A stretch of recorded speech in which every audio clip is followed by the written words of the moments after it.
نبی پاک صلی اللہ علیہ وسلم کے مدینے آنے سے پہلے ایک شخص تھا، عبداللہ بن ابی سلول اس کا نام تھا۔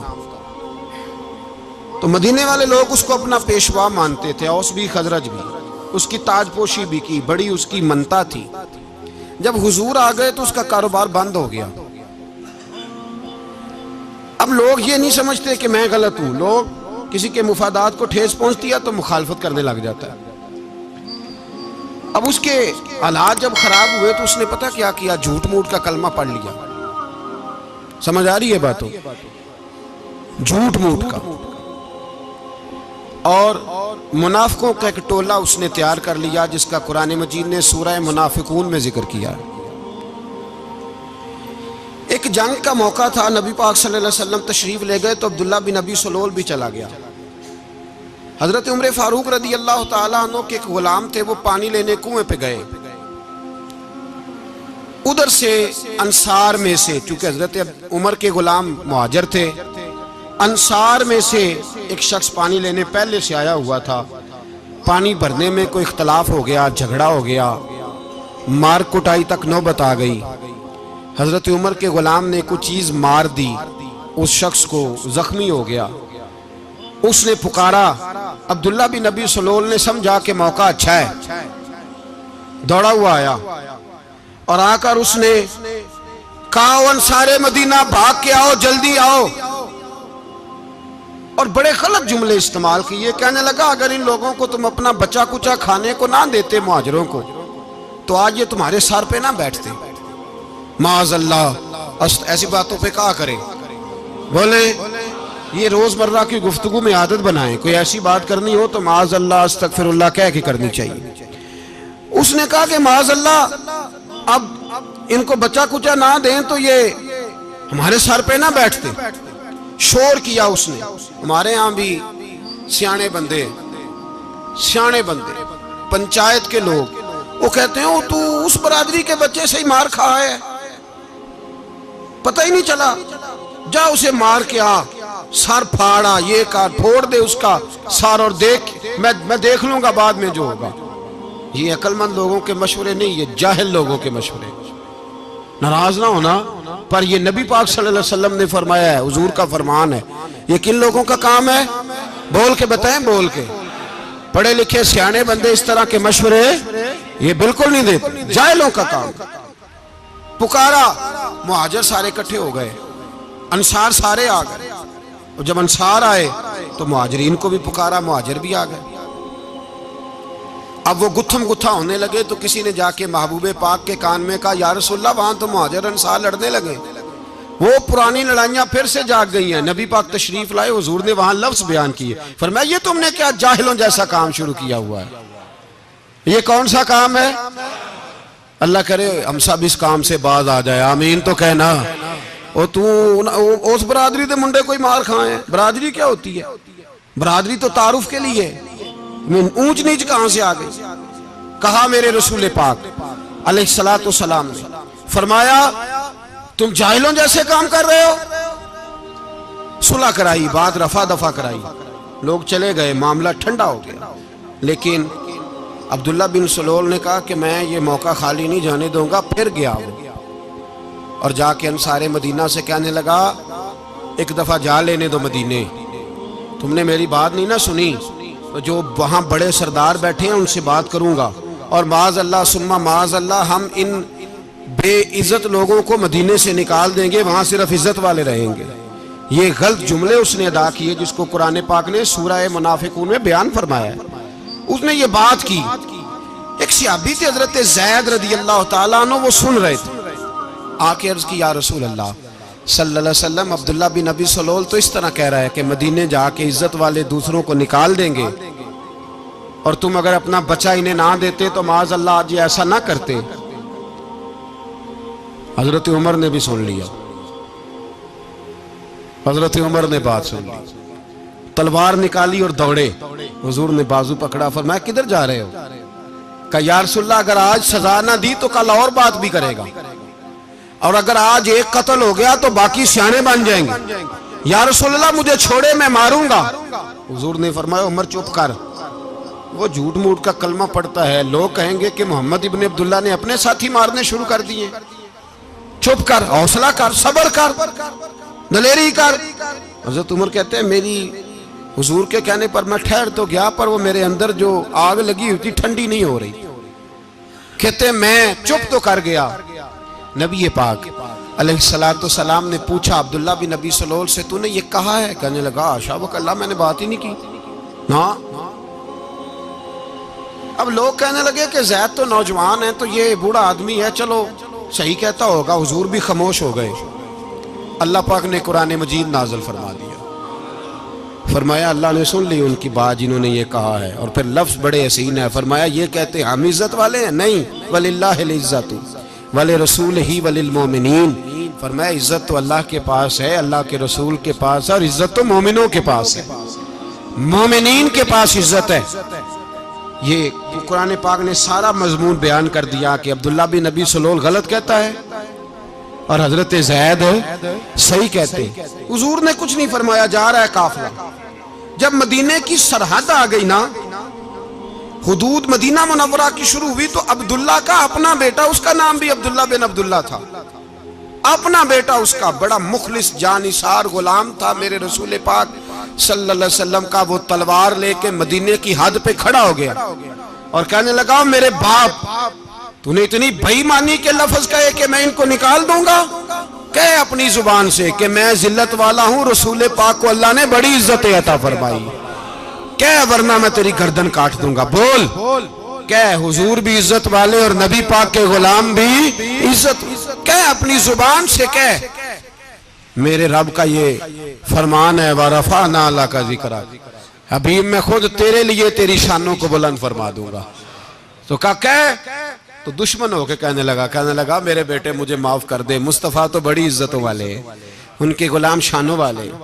جب بیٹا تلوار لے کے سامنے کھڑا ہوا، شہرت ہوئی، اب نبی پاک نے حضرت عمر کی طرف دیکھا، کہا عمر تیری بات صحیح تھی، اب جو ہوا یہ زیادہ صحیح تھا، وہ میں نے تجھے کہا حوصلہ کر، تدبر کر، وقت کا انتظار کر، یہ صحیح ہوا کہ وہ صحیح تھا۔ تو حضرت عمر فاروق کہنے لگے یا رسول اللہ میں گواہی دیتا ہوں آپ واقعی اللہ کے سچے رسول ہیں صلی اللہ اتنی اچھی رائے، وقت فیصلہ کرتا ہے، تدبر سے چلے، دانائی سے چلے، علم پیدا کریں، بردباری۔ ہمیں کئی دفعہ سجدہ صاف کرنا پڑتا ہے، ہم جو کہتے ہیں بات اس کے الٹ نکل آتی ہے۔ ہم کسی شخص کے بارے میں کچھ تبصرہ کر بیٹھتے ہیں، کچھ عرصے کے بعد ہمیں پتہ چلتا ہے کہ وہ تو ایسا تھا ہی نہیں، ہم نے غلط بات کر۔ ہم بغیر تحقیق کے، بغیر تفتیش کے، حوصلہ نہ ہونے کی وجہ سے، صبر نہ ہونے کی وجہ سے ہم بہت سارے کام کر گزرتے ہیں، پھر ہمیں نقصان ہوتا ہے۔ اپنی زندگی میں حلم نہ چھوڑیں، حوصلہ نہ، لڑائیاں ہوتی ہیں نا گھروں میں، اس کی وجہ خامد ہوتا ہے، بیوی نہیں ہوتی۔ یہ بات گھر جا کے بتانا کہ آج انہوں نے کہا ہے۔ لڑائی کی وجہ کون ہوتا ہے؟ نہ بولو تسی، پر میں تے آنکھ ہی چھڑیا ہے، وہ تو ریکارڈ ہو گیا ہے۔ لڑائی کی وجہ کون ہے؟ جڑے باتیں لڑتے ہیں وہ کوندے ہی نہیں پے۔ وجہ کون بنتا ہے جی؟ کیوں بلا؟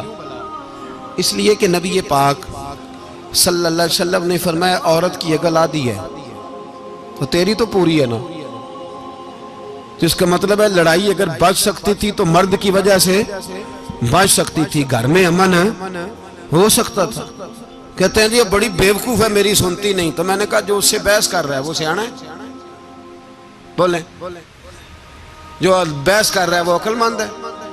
بندہ تو چلو تھا وہ دانشور، شیکسپیئر، باتیں بعض اوقات اس کی کچھ ایسی ہیں۔ اس سے کسی نے پوچھا تھا عورتوں سے کون جیت سکتا ہے بحث میں، تو اس نے کہا تھا وہ جو ان سے بحث نہ کرے، جو ان سے بحث۔ تو بھائی تو وجہ اس لیے کہ حوصلہ تو نہیں کرنا تھا۔ نبی پاک علیہ السلام نے فرمایا بی بی ٹیڑھی لکڑی ہے، سیدھی کرنے کی کوشش کرو گے تو ٹوٹ جائے گی، سیدھی تو پھر کتنا بیوقوف ہے جو پتھر سے سر رگڑ رہا ہے، کتنا نادان ہے جو یہ حرکت کر رہا ہے، دریا میں چھلانگ لگا کے کہتا ہے ڈوبوں گا نہیں۔ تو بھائی حوصلہ پیدا کرے، علم پیدا کرے۔ بہت ساری ایسی باتیں کرے کہ جس میں اشتعال آئے گا، فٹافٹ 3 لفظ طلاق کے دے دیے، اب بھاگا گیا مفتی صاحب کے پاس، اوہو 4 بچوں کا کیا بنے گا؟ اور یہ بات پکی ہے کہ بچوں کو صرف ان کی ماں ہی پال سکتی ہے، ان کی ماں۔ اور بات مجھے نہیں بھولتی، ایک شخص نے بیوی کو طلاق دے کے دوسری شادی کی. اس کا بیٹا تھا 10 سال کا. تو اس نے اپنے بیٹے سے کہا کہ بیٹے بتا پرانی اماں صحیح تھی یا یہ صحیح ہے؟ اس نے کہا نہیں ابا وہ تو جھوٹ بڑے بولتی تھی، یہ صحیح ہے. وہ جھوٹی تھی، وہ جھوٹ بڑے بولتی تھی میری سگی اماں، یہ سچ بولتی ہے. اس نے کہا وہ کیسے؟ کہنے لگا اس لیے کہ میں کوئی شرارت کرتا تھا تو میری سگی اماں مجھے تھپڑ مارتی تھی اور کہتی تھی تجھے روٹی نہیں دے رہی، جا دوڑ جا گھر سے.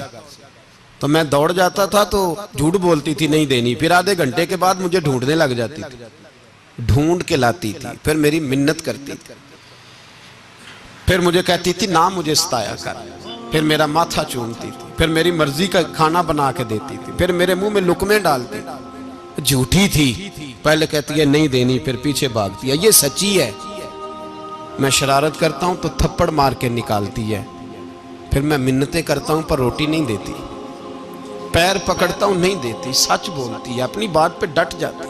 او بھائی بچے اس کی ماں ہی پال سکتی ہے، تو نے 3 جملے کہتے سوچا ہی نہیں، تیرا کا گیا تو یہ تو نئی بیوی ملے گی، اور اس کا بھی کیا گیا، اس کو بھی شاید شوہر مل جائے. ان پھولوں کی پرورش صرف ان کا مالی کر سکتا ہے، دوسرا کر سکتا تو نے حوصلہ ہی نہیں کیا. ٹھیک ہے غلطی بیوی کی تھی پر تو مرد تھا نا، تیرے پاس تو دلیری تھی. فٹافٹی 3 طلاق کے جملے کہہ دیے. اور میرے رسول پاک علیہ السلام نے فرمایا جائز کام بڑے ہیں پر طلاق جائز تو ہے پر میرے رب کو پسند نہیں، اللہ کو پسند. تو نے مالی بگا دیا جس نے تیرے گھر کا باغ سینچنا تھا. تو بھائی یہ حوصلہ نہیں، درجنوں طلاقیں، 20 کیس، اور ابھی وہ شادی کے پورے کپڑے نہیں پہنے تو طلاق پہلے. اس کی وجہ یہ کہ حوصلہ نہیں، صبر نہیں، رضا نہیں، ہم احساس نہیں کرتے. اگر تو یہ سمجھ جائے کہ بس اللہ نے جو میرے لیے بہتر سمجھا مجھے دے دیا، صحیح ہے میری آزمائش ہے کیا ہے کچھ ہے، جو اس نے بہتر سمجھا مجھے اس نے، پھر تو سکھی ہو جائے، تیرے لیے جینا آسان ہو جائے، پھر تو بہت ساری پریشانیوں سے آزمائشوں سے دور ہو جائے. میرے نبی پاک علیہ السلام نے ہمیں حوصلہ کرنے کا حکم دیا، دلیری. 2-3 سال شاید پچھلے سال یا اس سے پچھلے سال حج کے موقع پہ نا ہمارے پاکستان میں تو بڑے بڑے انوکھے واقعات ہوتے ہیں. سننے سے کیا میں کہتا ہوں وہ عبرت کے لیے ہوتے ہیں. جعلی ویزے لگوا دیے حج کے کسی ایجنٹ نے، اللہ کے مہمانوں کو بھی لوگ لوٹ لیتے ہیں. معاذاللہ جعلی ویزے لگوا دیے. اور مزے کی بات یہ ہے کہ پاکستانی ایئرپورٹ سے گزر بھی گئے وہ ویزے والے، اور احرام باندھے لوگ جدے پہنچ گئے. 4 آدمی تھے، انہوں نے ویزا دیکھا تو کہا نقلی آپ کو واپس جانا پڑے گا. اگلی فلائٹ سے وہ لوگ واپس آئے. آپ مجھے بتائیے ان کی جب وہ چھوٹے چھوٹے کلپ آئے، میڈیا نے ان کی باتیں سنی تو ان کے آنسو نہیں تھمتے تھے. ایک آدمی احرام باندھ کے گیا ہے، معمولی سمجھتے ہیں آپ؟ میرے جیسا غریب آدمی کبھی اس نے ارادہ کیا اور مدینے جانے کا لیٹ ہو جائے تو کلیجہ پھٹنے کو آتا ہے. کچھ مجبوریاں پیروں میں آ جائے، نہ جا سکے تو پتہ نہیں کتنی توبہ کرنے کو دل کرتا ہے کہ کہیں غلطی تو نہیں ہو گئی، کوئی ایسی بات تو نہیں نکل گئی. یقین کریں طبیعت پریشان ہو جاتی، یار کوئی ایسا کام تو نہیں ہوگا جس کی وجہ سے یہ بات ہوئی. 4 آدمی لوٹ آئے، حالات خراب ہو گئے، لوگ رو رو کے قصے سناتے تھے. لیکن میرے رسول پاک علیہ السلام کا حوصلہ دیکھو. حضور کعبے کا بھی کعبہ، حضور مالک، حرم کے مالک مطلق، جن کے صدقے اللہ نے کعبہ کو بیت اللہ بنایا. حاجیو آؤ شہنشاہ کا روضہ دیکھو، کعبہ تو دیکھ چکے اب کعبے کا بھی کعبہ دیکھو. حضور 1400 صحابہ کو لے کے گئے عمرہ کرنے. مقام حدیبیہ پر پہنچے تو کافروں نے روک لیا، ہم عمرہ نہیں کرتے. تو اور میں خادم اور جو وارث و مالک ہیں 1400 صحابہ، ہم نہیں عمرہ کرنے دیتے، واپس جائیے. صلح لکھی جا رہی ہے. صلح کی شرطیں کیا ہیں؟ مکے سے کوئی آدمی غلطی سے بھی مدینے چلا گیا، مکے کا آدمی، تو مسلمان اگر ان کے ظلم سے تنگ آ کے، مکی مسلمان کافروں کے ظلم سے تنگ آ کے مدینے چلا گیا تو مدینے والے واپس کریں گے. اور اگر مدینے سے کوئی شخص غلطی سے بھی مکے چلا گیا تو مکے والے واپس نہیں کریں گے. اتنی سخت شرائط. حضرت عمر غصے سے کانپنے لگے, صحابہ پریشان ہیں, پر میرے رسول پاک نے صبر دکھایا, حوصلہ, تدبر. یہ تدبیر ہے, صبر ایک بہترین تدبیر ہے, اگر کوئی اپنائے تو بہترین طریقہ ہے. حضور نے فرمایا ہمیں منظور ہے, صلح کرو. اور اتنا سخت حکم ہے, کہنے لگے 1400 احرام والے واپس جائیں, بعد میں آنا, اس وقت نہیں عمرہ کرنے دیں گے. میرے نبی پاک علیہ السلام, مجھے بتاؤ, مجھے اور آپ کو دکھ ہوتا ہے تیاری ہو تو پروگرام رہ جائے, تو اگر احرام باندھا ہو اور اللہ کے رسول نے بندھوایا ہو تو حضور واپس لوٹنے لگے تو کتنی تکلیف کی بات ہے. حضور نے فرمایا چلو آئندہ آئیں گے. معاہدہ لکھا جا رہا ہے, حضرت علی معاہدہ لکھ رہے ہیں. لکھو محمد الرسول اللہ صلی اللہ علیہ محمد الرسول اللہ صلی اللہ علیہ وسلم اور قریش مکہ کے بیچ معاہدہ. یہ تحریر لکھی جا رہی تھی تو ابو سفیان بول پڑا, کہنے لگا جی ہم محمد الرسول اللہ نہیں نکلنے دیں گے معاذ اللہ, یہی تو ہمارا جھگڑا ہے.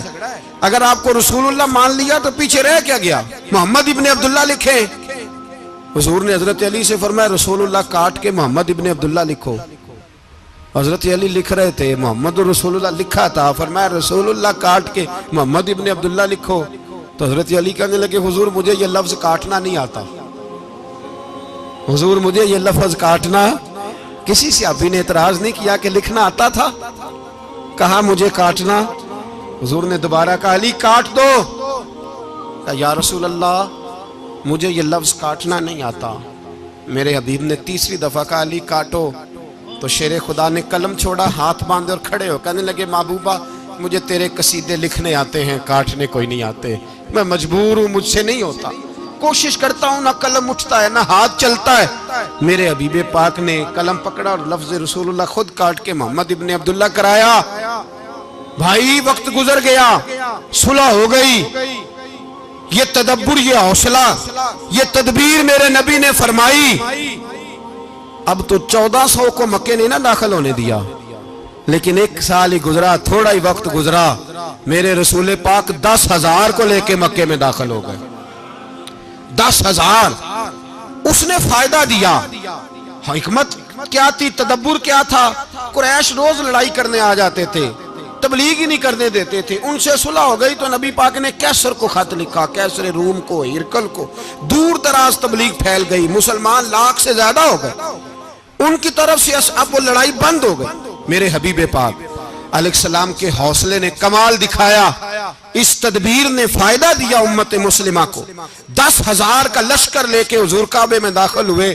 کل جو ابو سفیان کہتے تھے نا محمد رسول اللہ لکھنے نہیں دوں گا, آج وہ خود کہہ رہے تھے اشہدو ان لا الہ الا اللہ واشہدو ان محمد رسول اللہ صلی اللہ علیہ. کل جو کہہ رہے تھے کہ میں یہ لفظ نہیں لکھنے دوں گا, آج ابو سفیان کی حویلی میں لاکھوں لوگ, ہزاروں لوگ بیٹھے تھے اور سارے کہہ رہے تھے محمد الرسول اللہ محمد الرسول اللہ محمد الرسول اللہ صلی اللہ علیہ وسلم. میرے محبوب کی تدبر نے, فقاہت نے, اور پھر کمال ہوا. 1400 کہاں اور 1,44,000 کہاں. 1400 کہاں اور 1,44,000. 1400 کو نہیں جانے دیا عمرہ کرنے. میرے رسول پاک 1,44,000 کو لے کے حج کرنے چلے گئے. حضور نے حج کیا, ہر طرف لبیک لبیک کی صدائیں بلند ہوئی. یہ میرے نبی پاک کا تدبر ہے, حوصلہ ہے. اگر وقتی طور پہ حوصلہ کر جاؤ گے, دلیری کر جاؤ گے, آنے والا وقت آسان ہو جائے. حوصلہ نہیں, صبر نہیں, سکون نہیں, 2-4 باتیں, یہاں تک کہ لوگ ابا جی کی بات برداشت نہیں کرتے. ایسے جملے کہہ دیتے ہیں جو دوبارہ پلٹ کے نہیں آتے. ماں کو لفظ نہیں بولتے, باپ کی روح تک چھلنی کر دیتے ہیں وہ جملے. لیکن لوگ اس وقت حوصلہ کرنے, اور ہم پنجابی لوگوں نے تو گنجائش ہی بڑی دے دی ہے. کہتے ہیں بچہ ہے جے ایک ہی ہے, ایک میں حوصلہ کرے کی ہے ماشاءاللہ. تو اگر جوان ہو گیا تو کہتے ہیں گرم خون ہے مکہ کب. اگر بوڑھا ہو گیا تو کہتے ہیں بوڑھوں میں حوصلہ نہیں ہوتا, نہ بچے میں نہ تو کس میں حوصلہ ہوگا؟ بولے کسی میں بھی نہیں. چھٹی سب کو فتویٰ مل گیا نا, یہ بچہ ہے جی, ابھی یہ تو بچہ ہے, آپ تو سیانے بیانے ہیں, یہ بچہ ہے. کمال ہو گئی ہے بھائی, کیا مطلب ہے بچہ ہے؟ بچے کو سارا پتہ ہے, ہر چیز اسے آتی ہے, حوصلہ کرنا ہی نہیں آتا. اور پھر کہہ دیا وہ تو گرم خون ہے. وہ کیا بات کرتے ہو, گرم خون؟ ابے کے گلے پڑ گیا گرم خون, اس کو کھڑا کرو نا ایس پی کے سامنے اور اس کو کہو مار تھپڑ اس کے منہ پہ, تیرے گرم خون کا پتہ چلے. غریب کے یہ گلے پڑ گیا, اس کو کھڑا کرو ایس او کے سامنے, پھر پتہ چلے گا خون کتنا گرم ہے. وہاں بالکل چپ ہے, بالکل خاموش ہے. اور گرم خون اس کا صرف اماں کے لیے, جلال صرف رہ گیا اگر غریب گھر کی بیٹی بیاہ کے لایا تو صرف اس کے لیے. کوئی ایسی بات نہیں. ہم بڑے سیانے, ہمارا غصہ بڑا سمجھدار ہے, ہمارا وہ گرم خون بڑا سیانا ہے. وہ جہاں دیکھتا ہے کہ معاملہ ہلکا ہے تو وہاں وہ گرم خون جلال میں, اور جہاں دیکھتا ہے کہ سامنے والا تگڑا ہے تو وہاں وہ گرم خون فوراً ٹھنڈا ہو جاتا ہے. حوصلہ پیدا کریں. زندگی حوصلے مند لوگ جیتے ہیں, جو حوصلے مند نہیں ہوتے وہ تو زندگی کا ایک سال لطف سے نہیں جی پاتے. حوصلہ کریں, مسکرائیں. میرے نبی پاک صلی اللہ تعالی علیہ وسلم نے نا عثمان بن طلحہ, کعبے کی چابی ان کے پاس ہوتی تھی, تو حضور نے ایک دن فرمایا عثمان, اچھا یہ نہیں تھا کہ عثمان خاص لوگوں کو چابی کعبہ کھول کے دکھاتے تھے, بلکہ ان کو قریش کی جانب سے یہ حکم تھا کہ جو بھی تجھے کہے تو نے کعبے کا دروازہ کھول دینا. نبی پاک علیہ الصلوۃ والسلام نے نا ہجرت سے 2-4 دن پہلے کہا کہ عثمان ذرا چابی دو, میں نے کعبہ اندر سے دیکھنا ہے. بڑے ٹھنڈے دل سے ذرا سننا, ادھر دیکھو میری طرف, ادھر دیکھیے گا ذرا میرے بھائی. میں نے ایک بندے سے کہا یار پانی کی بوتل دینا دکاندار سے, ایک ہے اس نے کہہ دیا نہیں میرے پاس. اس بات کا کوئی غصہ بولیے, اور اگر وہ کہے سارے زمانے کو ملے گی آپ کو نہیں دینی, پھر بولیں میرا خیال ہے چپ کر کے ہنس کے آ جائیں گے, سوال ہی نہیں پیدا ہوتا. ہم کہیں گے مجھے نہیں نہ دینی, تو نے تو دکان اٹھا یہاں سے, بند کاری سے. کیا مطلب ہے سب کو دینی ہے تجھے نہیں دینی, کیا معنی ہے اس کا؟ لے کے جاؤں گا, جھگڑا ہوگا, بحث کریں گے. عثمان بن طلحہ سے حضور نے فرمایا دروازہ کھولو, کعبہ دیکھنا ہے. عثمان کہنے لگا میں ساری دنیا کو دکھاؤں گا, آپ کو نہیں دکھاؤں گا. کتنی سخت بات ہے, پر قربان جائیں رسول اللہ کے حوصلے پہ صلی اللہ علیہ. عثمان کہتے ہیں میں نے یہ بات کی تو نبی پاک مسکرانے لگے, اور میں اچھا نہیں دینی, تو حضور نے نا مسکرا کے اور میری کمر پہ تھپکی دی, فرمایا اچھا یاد رکھنا یہ چابی میں تجھ سے لے لوں گا, اور جس کو میرا دل کرے گا میں اس کو دوں گا. عثمان کہتے ہیں روز رات کو نبی پاک کے یہ جملے میرے کانوں میں گونجا کرتے تھے, گونجتے تھے کہ حضور نے فرمایا. کہتے ہیں جس دن پتا چلا نا نبی پاک 10,000 کا لشکر لے کے آ رہے ہیں, تو ابو سفیان میٹنگیں کر رہے تھے, مکے کے سارے سردار تیاری کر رہے تھے, اور میرے کانوں میں ایک ہی لفظ تھا کہ حضور نے فرمایا میں چابی لے لوں گا, پھر جس کو میں چاہوں گا اسے دوں گا. عثمان کہتے ہیں حد ہو گئی, وقت گزر گیا, حضور آ گئے, طواف فرمایا, اور طواف کے بعد میرے نبی پاک علیہ السلام نے فرمایا بلاؤ نا ذرا عثمان کو. عثمان کہتے ہیں میں چابی لے کے آیا تو دوسرا جملہ کوئی نہیں.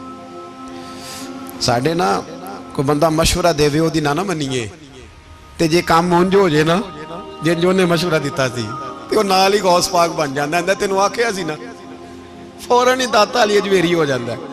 وہ کہندے تینوں پتہ نہیں میں کٹا ولی اللہ, تینوں میں آکھیا سی میں نہ کر, اور بندہ پریشان ہوتا ہے کام الٹ ہو گیا, اور لاگوں آکھی جاندہ ہے ویکھو جی میں تے تانوں پہلوں ہی آکھیا سی. جی عجیب بات ہے, شیخ چلی کی طرح پیچھے پڑ جائے گا, میں نے تو پہلے ہی کہا تھا. او بس کر یار, اب تو خواجہ معین الدین اجمیری ہو گیا, بس کر. مشورہ ہی ہوتا ہے, کسی کا مل جاتا ہے اور کسی کا نہیں لیا جاتا. فوری طور پہ بندہ اٹھ کے نا تو ولایت کی 4تھی سیڑھی پہ چڑھ جائے گا, کہے گا میں تو اب دالے وقت ہوں, میں کتب دورہ ہوں, میں نے تجھے کہا نہیں تھا. اب بس کر یار, کئی دفعہ مشورے صحیح ہوتے ہیں, کئی دفعہ صحیح. بولیے نبی پاک صلی اللہ علیہ وسلم کی احد کے دن خواہش یہ تھی کہ اندر رہ کے لڑنا ہے. جوان صحابہ نے کہا باہر جا کے لڑائی کرنی ہے, حضور نے باہر جا کے جنگ کی. بظاہر مسلمانوں کو شکست ہوئی, حضور نے ایک دفعہ نہیں کہا کہ میں نے تمہیں کہا نہیں تھا اندر رہنا ہے, بس ہو گیا جو ہو گیا. اب اس میں فٹافٹ اگلے کو حوصلہ دو، کوئی عرض نہیں یار. نبی پاک سب بولیے صلی اللہ علیہ وسلم، میرے حبیب پاک علیہ السلام نے نا کہا عثمان کو بلاؤ. عثمان آئے تو عثمان کہتے میں نے چابی دی تو میں تیار تھا، میں تیار تھا کہ اب میری بات ہوگی اور رسوائی ہوگی. لیکن کہتے ہیں قربان جائیں مصطفیٰ نے تو یہ جملہ بھی نہیں کہا کہ میں نے تجھے کہا نہیں تھا، یہ بھی نہیں کہا. حضور نے چابی لی، کعبے کے بت صاف کیے، نماز پڑھی، واپس آئے. فرمایا عثمان میرا وعدہ تھا تیرے ساتھ کہ جس کو میں چاہوں گا چابی دوں گا، یہ لو چابی میں تجھے ہی دینا چاہتا ہوں، لے لو رکھ لو. عثمان کہتے ہیں وہ چابی نہیں میرے طرف آ رہی تھی، میری طرف ایمان آ رہا تھا. وہ چابی نہیں آ رہی، ایمان آ رہا تھا میری جانب. کہتے ہیں میرے ہاتھوں میں چابی آئی اور میری زبان پہ کلمہ توحید جاری ہو گیا. بھائی تدبر، حوصلہ، صبر، رضا. ہمیں تو ٹائم بھی نہیں گزارنا آتا. گھر کا ماحول، گھر کے اندر رہ کے لوگ دکھی ہیں، اس لیے کہ ہماری طبیعتوں میں حوصلہ نہیں، ایک منٹ کے لیے نہیں، ایک سیکنڈ کے لیے بھی ہم یہ برداشت نہیں کرتے کہ چلو تھوڑا انتظار کریں، وقت کو دیکھیں، موقع کو دیکھیں. میرے نبی پاک علیہ السلام پہ اتنی مصیبتیں آئیں کہ پہاڑ پہ آتی تو وہ ریزہ ریزہ ہو جاتے، لیکن کسی مقام پر بھی حضور علیہ السلام شکوہ کرتے نظر نہیں آتے. ہم غریبی کا رونا روتے ہیں، ہر چوتھا آدمی کہتا ہے بڑا غریب ہوں، لیکن میرے نبی پاک علیہ السلام نے چوتھے دن کھجور کھائی، سرکہ کھایا ہے اور موٹے بان کی چارپائی پہ آرام کیا. حضرت عمر نے کہا حضور کتنی تکلیف ہے؟ فرمایا عمر کوئی تکلیف نہیں، تھوڑا سا تو وقت ہے، جنت میں جائیں گے، ساری نعمتیں اللہ نے ہمارے لیے تیار کی ہوئی ہے. راضی بالرضا، راضی بالرضا، کوئی کسی قسم کا مسئلہ نہیں. ہمیں آزمائشیں آتی ہیں، تکلیفیں آتی ہیں، بیماریاں آتی ہیں، لوگ چھوٹی چھوٹی بات پر پریشان ہو جاتے ہیں، ذرا ذرا سی بات پر شکوہ کرتے ہیں. میرے رسول پاک علیہ السلام نے فرمایا جب میرا رب کسی کو بیمار کرتا ہے تو 2 فرشتوں کو بھیجتا ہے، جاؤ میرے بندے کی تیمارداری کر کے آؤ. اللہ اکبر، خود رب بھیجتا ہے، جاؤ میرے بندے کی. تو مجھے بتائیے جب اللہ بھیجے تو پھر تندرست خوش نصیب ہوا کہ بیمار؟ جی تندرست پھر خوش نصیب کون ہوا؟ میرے نبی پاک صلی اللہ علیہ وسلم نے فرمایا رب 2 فرشتے بھیجتا ہے، فرماتا ہے پتہ کر کے آؤ میرے بندے کا اس کا کیا حال ہے، حالانکہ اللہ سارا ہی جانتا ہے. فرشتے آتے ہیں، واپس جاتے ہیں، رب کریم پوچھتے ہیں بتاؤ میرا بندہ کیا کہتا تھا؟ اللہ تجھے سارا ہی پتہ ہے، پر ہم سے پوچھتے تو بتا دیتے ہیں. وہ یہ کہتا تھا کہ میں اپنی رب کی رضا پہ بڑا ہی راضی ہوں. وہ تیری حمد کر رہا تھا، تیری تعریف کر رہا تھا، تیرا شکر کر رہا تھا، تیرے لیے کلمات حمد بیان کر رہا تھا. تو میرے نبی پاک علیہ السلام فرماتے ہیں، اللہ فرشتوں سے فرماتا ہے سنو پھر اگر میں اپنے بندے کو اس بیماری میں شفا دوں گا تو اس تندرستی سے زیادہ اچھی تندرستی دوں گا جو پہلے اسے عطا کی ہوئی تھی، پہلے سے اچھی صحت دوں گا. اور اگر اسے اس بیماری میں موت دوں گا تو پھر مرتے ہی اس کے لیے میں جنت کا فیصلہ فرما دوں گا. بھائی جب تو راضی بالرضا رہتا ہے، راضی بالرضا، بڑی سادی سی بات ہے بھائی. آپ گھر گئے روٹی مانگی تو اگر کسی نے کہا نا کہ اتنی تھکاوٹ ہے ٹائم پہ آیا کریں اس وقت، تو روٹی تو وہ بھی مل گئی پر اس میں لذت، وہ سکون نہیں، وہ سکون نہیں. میری اماں جی سالن پکا کے رکھ لیتی تھی تو روٹی جب بھی کوئی مانگتا تھا تو تازی بنا کے دیتی تھی، ان کی طبیعت تھی. تو میں اکثر ان سے کہتا کہ اماں جی پکا کے رکھ دیا کرو. تو کہتے تمہیں خوشی نہیں ہوتی جب تمہاری اماں تازی پکا کے دیتی ہے؟ خوشی ہوتی ہے، طبیعت میں خوشی ہوتی ہے. ان کا مزاج تھا، ذوق تھا، تو ہم سمجھتے تھے یار یہ بڑی سعادت کی بات. تو آپ گھر گئے رات کو تو گھر والوں سے کہا روٹی، تو فوراً اٹھے فوراً، اور انہوں نے کھانا تازہ بنایا اور ساتھ یہ بھی کہا باہر سے نہ کھایا کرے بندہ بیمار ہو جاتا ہے. کتنی ٹھنڈک پہنچتی ہے آدمی کے دل کو، سکون ملتا.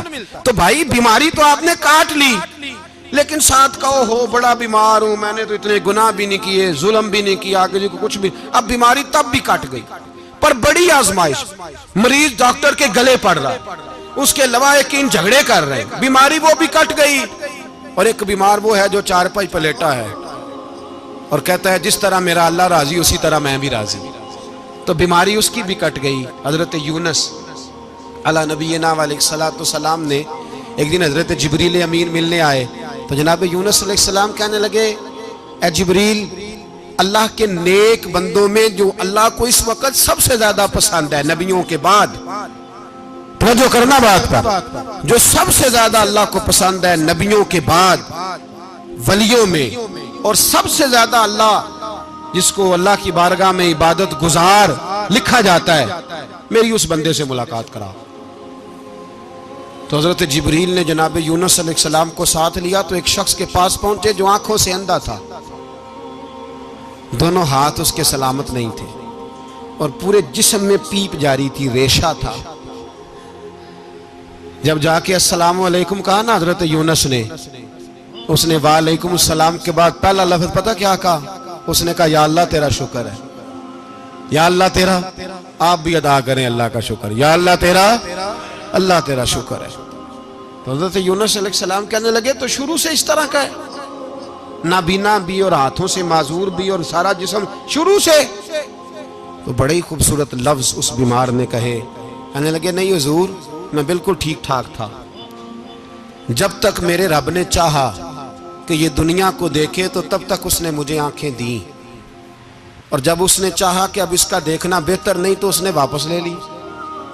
تو یا اللہ تیرا شکر ہے، اللہ تیرا شکر ہے۔ پھر کہا جب تک اس نے چاہا کہ میرے ہاتھ رہے تب تک رہے، جب اس نے چاہا کہ میرے لیے بہتر نہیں تو اس نے لے لیے، تو یا اللہ تیرا شکر ہے۔ جب تک اس نے چاہا کہ میرا جسم صحیح و سلامت رہے تو رہا، اور جب اس نے چاہا کہ میرے لیے بہتر نہیں تو مجھے بیمار کر دیا، تو یا اللہ تیرا شکر ہے۔ تو حضرت یونس علیہ السلام کہنے لگے جبریل واقعہ یہ اللہ کا سب سے زیادہ شکر گزار بندہ ہے، سب سے زیادہ عبادت گزار بندہ ہے، سب سے زیادہ۔ میرے نبی پاک علیہ السلام نے فرمایا میرا مومن ہر حال میں ہی نفع میں ہے، نعمت ملے تو شکر کر کے نفع، مصیبت آئے تو صبر کر کے نفع، اپنی زندگی میں تحمل، بردباری، علم پیدا کرے، حوصلہ پیدا کرے۔ ہر آنے جانے والے شخص کے مزاج کے مطابق اسے نہ ملے، اپنا مزاج صحیح رکھے، اپنی طبیعت کے مطابق اپنے ماحول کو برقرار رکھیں۔ علم کے ساتھ گزارا کرو گے تو رشتہ داروں سے بھی بنی رہے گی، دوستوں سے بھی بنی رہے گی، ہر ایک سے تعلق رہے گا۔ اور اگر آپ کے اندر یہ حوصلہ نہیں تو پھر سارے معاملات پریشانی کا شکار ہو جائیں گے۔ یہ تو آج کا مضمون تھا۔ ہمیں نا لوگ مشورہ دیتے ہیں، کہتے ہیں پیر صاحب درویشوں کو سیاست کی بات نہیں کرنی چاہیے، دیتے ہیں نا مشورہ لوگ؟ جی تھوڑا تھوڑا بول دیں، تھوڑا تھوڑا دیتے ہیں نا۔ اگرچہ ہم ان کی بات نہیں مانتے، اس لیے کہ اقبال نے کہا تھا جدا ہو دین سیاست سے تو رہ جاتی ہے چنگیزی، جدا ہو دین سیاست سے تو، اور پہلا فکرہ یہ ہے کہ جلال بادشاہی ہو یا جمہوری تماشا ہو، جدا ہو دین سیاست سے تو رہ جاتی ہے۔ اس نے کہا جب سیاست اور دین علیحدہ علیحدہ ہوتے ہیں تو چنگیز خان اور ہلاکو خان پیدا ہوتے ہیں۔ سیاست جب تک مسجد کے اندر رہتی ہے تب تک پاک صاف رہتی ہے، وہ گندی ہوتی تب ہے جب مسجد سے نکل جاتی ہے۔ حضرت علی کے زمانے تک مسجد میں رہی، پاک صاف رہی، یزید باہر لے گیا تو گندی ہو گئی، حضرت عمر بن عبدالعزیز دوبارہ مسجد میں لے آئے تو پھر پاک ہو گئی۔ لیکن پھر بھی ایک ساتھی نے مجھے کہا تو اس کی بات میں، سب کی باتیں نہیں مانتا، اس کی بات میری سمجھ میں آئی۔ وہ کہنے لگا جی اصل بات یہ ہے کہ سیاسی تبصرے تجزیے ہم اخباروں میں ٹی وی پہ جا کے بیٹھیں، جا کے بڑی مہربانی میری طرف دیکھیں، وہ ہم سنتے رہتے ہیں تو ہمارا دل کرتا ہے مسجد میں صرف ہم رسول اللہ کا پیار ہی سنیں۔ تو میں نے کہا یار تیری بات دل کو لگتی ہے، یہ بات صحیح ہے، چلو یہ نیت اچھی ہے، یہ تیرا نظریہ ٹھیک ہے، مان گئے ہم۔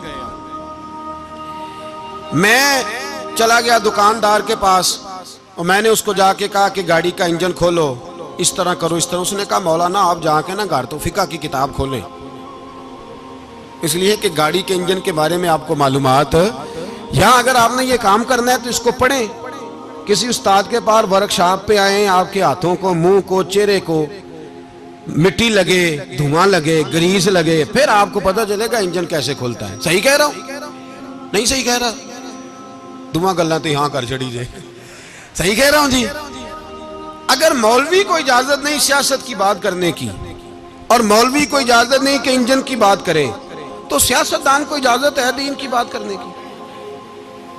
یہاں تو وہ آئے نا مدرسے میں پڑھے، پورا دین حاصل کرے، پھر وہ بولے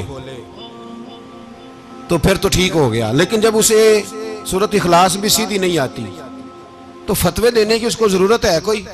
بولے نا یار، کیوں چھیڑتے ہیں سیاست؟ ہم نہ پچھلے جمعے جلوس نکالنا چاہ رہے تھے ختم نبوت کی ترمیم کے حوالے سے، حکومت وقت نے کہا کہ ہم واپس لیتے ہیں، تو میرے بہت سارے دوستوں نے کہا جی نکالنا چاہیے، انہوں نے کیا کیوں؟ میں نے کہا یار لوگوں کو بھی پریشان نہیں کرنا چاہتے، ہماری اپنی سڑکیں ہیں، کسی کو بس ٹھیک ہے، انہوں نے واپس لے لی تو بات ختم ہو گئی، ہم مان گئے، تسلیم کر لیا۔ اتنا ہمارا مطالبہ ہے کہ اس آدمی کو ضرور سزا دو جس نے یہ ترمیم کی ہے، لیکن ہم نہیں کرتے، کوئی نہیں نکلے، نہیں نہ نکلے بولے ہیں۔ تو وزیر قانون صاحب کو کیا مصیبت بنی ہوئی ہے نیا فتویٰ دینے کی؟ کہ ہے کوئی شوق انہیں دینا چاہیے فتویٰ؟ کہتے نہیں مرضیوں میں ہمارے درمیان تھوڑا ہی فرق ہے۔ مجھے یوں لگتا ہے کہ یہ جان بوجھ کر کوئی نہ کوئی ایسی شرارت کرتے ہیں جس سے لوگ اشتعال میں رہیں، جان بوجھ۔ حلم، حوصلہ، صبر ذات کے بارے میں تو ہے، لیکن اگر کوئی رسول پاک کی بے ادبی کرے تو پھر حوصلے کی بات ہے ہی نہیں، پھر تو جہاد کی بات ہے۔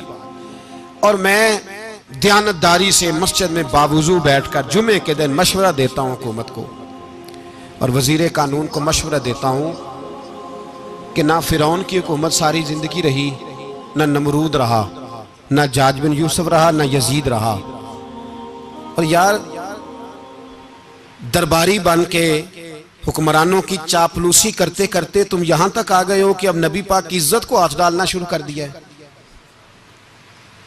اور آپ یقین کریں سیاسی جماعتوں کا اتنا برا حال ہے کہ ان کے لیڈر کے بارے میں کوئی بات کرے تو پاگل ہو جاتے ہیں یہ احتجاج کر کر کے، اور اس نے ڈائریکٹ کہہ دیا کہ ختم نبوت کا مسئلہ ہی کوئی نہیں، جو دین کی بنیاد ہے، کسی کو پرواہ نہیں۔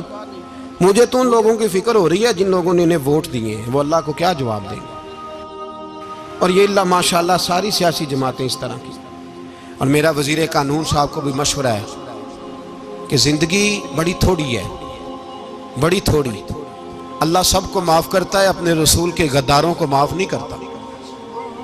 اور یہاں تمہاری گاڑیوں پہ جھنڈے لگے ہوئے ہیں، وہاں بھی تمہارے جھنڈے لگیں گے، پر اس لیے لگیں گے کہ یہ غدار ہیں ناموس رسالت کے، یہ جھنڈے لگیں گے۔ شرم کرو اور ڈر جاؤ، بس کر دو، تمہارے منہ میں اب دانت پورے نہیں رہے۔ کوئی شوگر کا مریض ہے تو کوئی بلڈ پریشر کا، تو کوئی ہارٹ کا، تو کوئی کینسر کا۔ شرم کرو اور اپنی قبر کی بھی تھوڑی سی فکر کرو۔ بتاؤ پاکستان کے کتنے صدر گزرے، وزیر اعظم گزرے، تو ان کی قبریں کہاں ہیں؟ کوئی جاتا ہے ان کی قبروں پہ؟ کسی کو خبر ہے؟ کیوں اپنے لیے جہنم کٹھی کرتے؟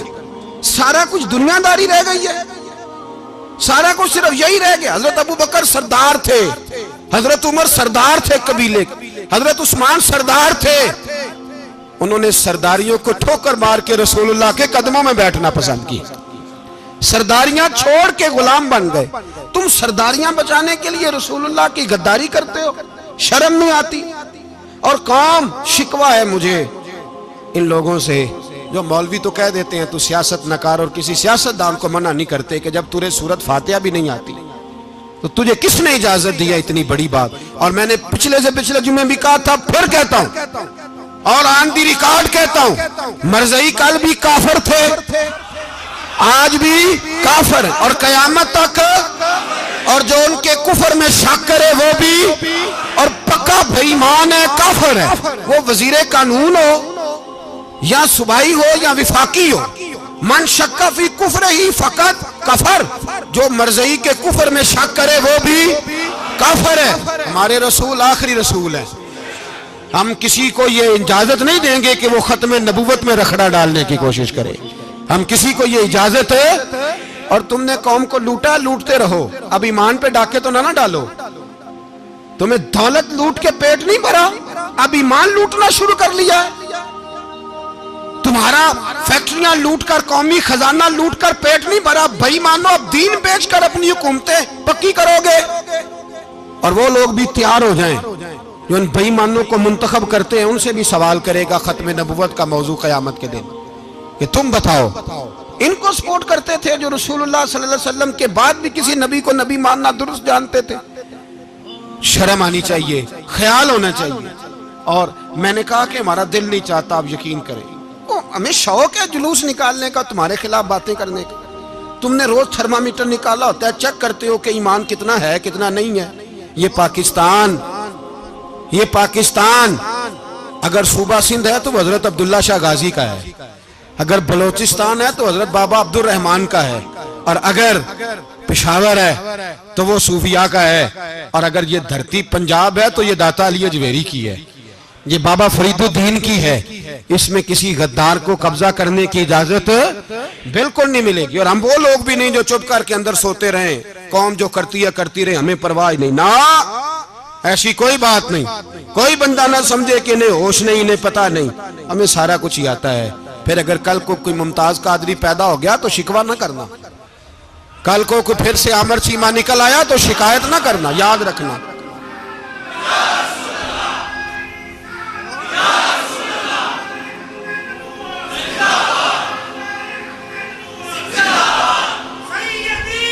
تو میرے بھائی کھل کے بولے یا نبی رسول کے صلی اللہ۔ تو یہ مشورہ،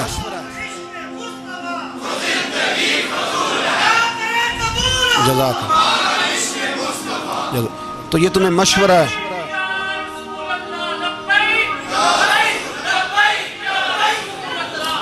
میری بات سنیں، یاد رکھیں، یہ لوگ بعد میں پچھتاتے ہیں، پھر مناظرے کراتے پھرتے ہیں، اس نے صحیح کیا کہ غلط کیا، پھر انہیں ہوش آتی ہے بعد میں، پھر ان کے حواری نکل نکل کے میدانوں میں دلیلیں دیتے ہیں۔ اس لیے ہمارا مشورہ ہے انہیں کہ یہ اپنی حد میں رہیں، اور جو کام تمہارے ذمہ، میں نے کہا نا تم نے بڑا لوٹا، یہ قوم روز تمہیں موقع دیتی ہے لوٹنے کا، یہ موقع دیتی ہے، تو تم نے دولت لوٹ کے پیٹ نہیں بھرے، اب ایمان لوٹنے کے چکر میں آ گئے ہو۔ یاد رکھو، مسلمان گناہگار ہیں، غدار نہیں ہیں۔ تمہیں دولت لوٹنے کا تو شاید موقع مل گیا ہے، پر ایمان لوٹنے کا موقع نہیں ملے گا، تو اس لیے اس کو لگام دو۔ اور ویسے بھی کتا جو پالتو ہوتا ہے نا، اس کو گھر کے اندر سنگلی سے باندھ کے رکھنا چاہیے۔ یہ تمہارے بوٹ چاٹتے ہیں، بھونکتے ہیں، تمہارے حق میں وزارتیں لیتے ہیں، ہم نے تو کوئی وزارت نہیں لی تم سے، اور نہ ہمیں شوق ہے اس لیے کہ ممبری کیا کرنی ہے جس کو ممبر رسول عطا کر دیا جائے، اس نے کیا کرنی ہے یہ ممبریاں جس کو پکا پکا ممبر رسول دے دیا جائے، تو اس لیے اس سے باہر آؤ۔ میں نے کہا بڑے بڑے نمرود، فرعون، قارون دفن ہے، تمہارا بھی نام تک نہیں ہوگا، بالکل نام نہیں ہوگا۔ اس لیے ہمارا مشورہ، اور آپ لوگ بھی آئیں نا یہ اگلے سال، تو ان کو کھڑا کر کے پوچھ لینا، اسلامی جمہوریہ پاکستان کا تم نے ایم پی ایم نے بننا ہے، پہلا کلمہ ہی صحیح سنا دو، چلو خدا کا واسطہ یہی بتا دو کہ تمہیں نماز بھی ڈھب سے آتی ہے کہ نہیں، اور آپ کی موج ہے، آپ بٹھا لیتے ہیں سر پہ، کیا کریں، سمجھانے والے مفت گناہگار ہو گئے اور بہکانے والے سب تمہارے یار ہو گئے۔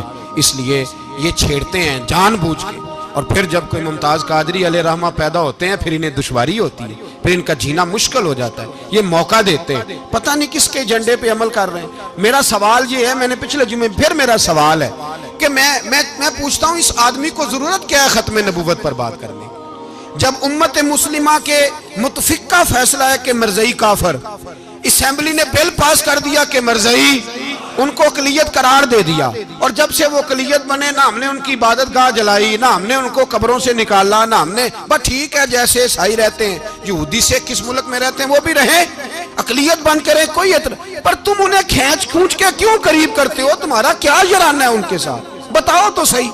ان لوگوں سے ان کو چاہیے اپنے منہ میں لگام ڈالیں، اور اگر نہیں ڈالیں گے پھر انشاءاللہ ڈالی جائے گی، اور بڑی تگڑی ڈلے گی، اور پھر ایسی ڈلے گی ایسی ڈلے گی۔ سلمان تاثیر جب مرا تھا نا تو 5-5 لاکھ روپیہ مولویوں کو آفر کی جنازہ پڑھاؤ، 5-5 لاکھ روپیہ چھوٹے چھوٹے مولویوں کو۔ اور داتا صاحب کی مسجد کے خطیب بھی صوبائی جو تھے وہ خطیب تھے، ملازم تھے، انہوں نے کہا کہ ایمان نہیں بھیجنا، نکالنا نوکری سے تو نکال دو۔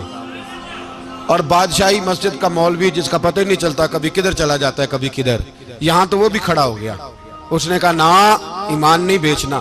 گورنر ہاؤس کی مسجد کا امام کہنے لگا کہ بخشا جانا نہ جانا یہ تو رحمت الہی کا معاملہ ہے، پر اتنا گندا جنازہ نہیں پڑھنا، اتنا گندا جنازہ نہیں ہم پڑھیں گے، مرنے کے بعد تمہارے جنازے نہیں پڑھے جاتے، تمہاری قبریں خراب ہوتی ہیں، کدھر ہیں تمہاری دولتیں؟